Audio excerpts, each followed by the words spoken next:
Mode brings you variety as you deliver your message and mix up the conversations.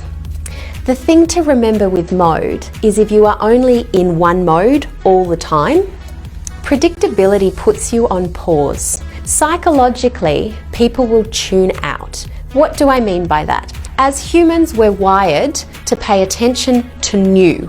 When something is novel, something is unexpected, or something doesn't fit a pattern, we pay attention to it. What does this mean for you as a connected leader? It means if you become predictable, your people will start to tune you out. And it's not that they find you personally boring, it's that your mode has become predictable and therefore a little bit boring, so the brain goes, excellent, I can push that to my unconscious and just let it happen. Because frankly, we have far too many other things pulling on our attention during a day. Anything we can push to unconscious, we do. Therefore, your job as a connected leader is to find that balance between, we don't want to startle them into, oh my gosh, everything's on fire, pay attention, but you do want to be different enough that they go, oh, that's new, what's that about? In today's world, we have an attention span of 6 seconds.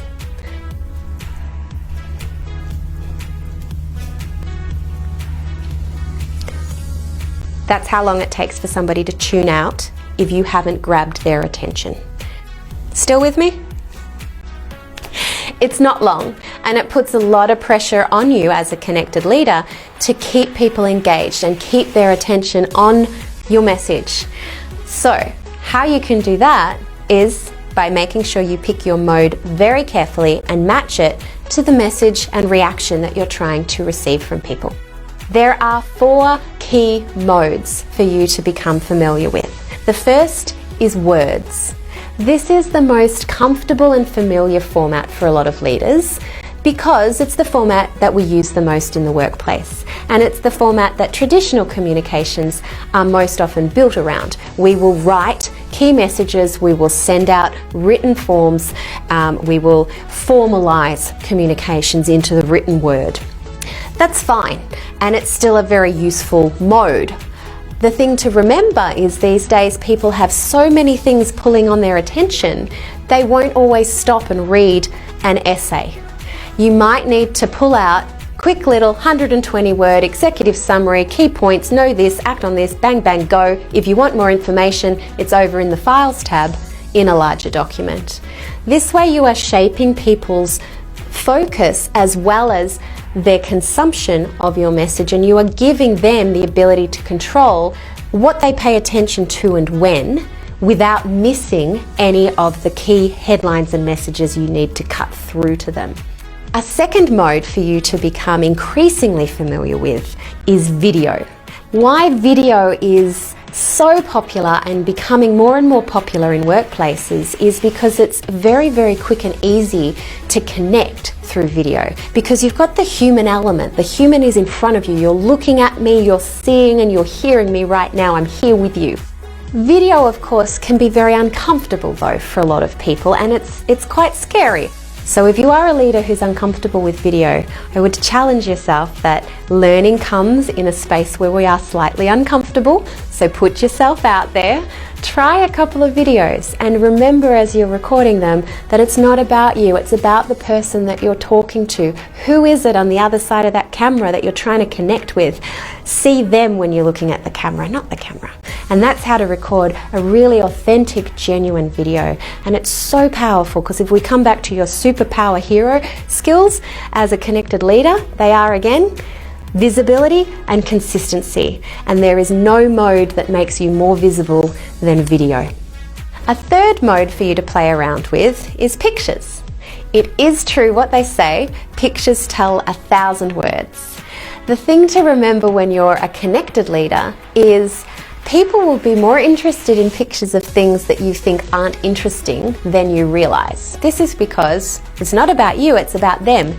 You might walk past the same thing every day in your world, but somebody who's on a different site or in a different function might not. Take a photo of it, share it, make sense of it to them. It may mean something.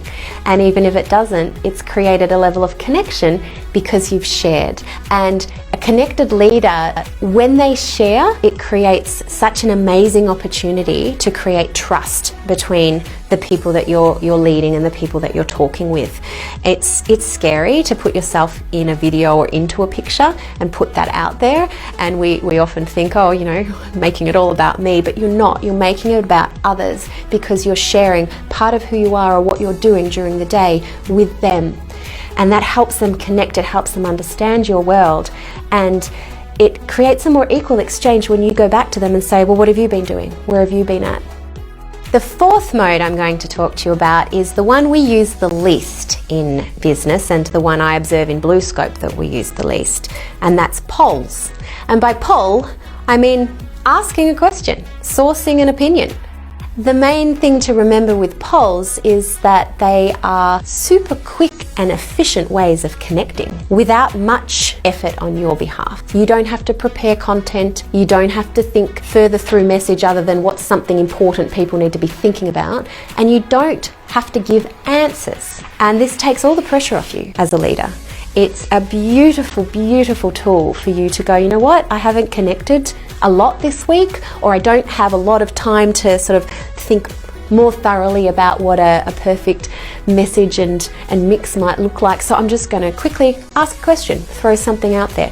You still want to be mindful of the topic, make sure it's something you want people focused on, but then just push it out there, ask a question. The other benefit of polling is that it allows you as a leader to stay firmly on track, and it allows people to align very quickly behind you.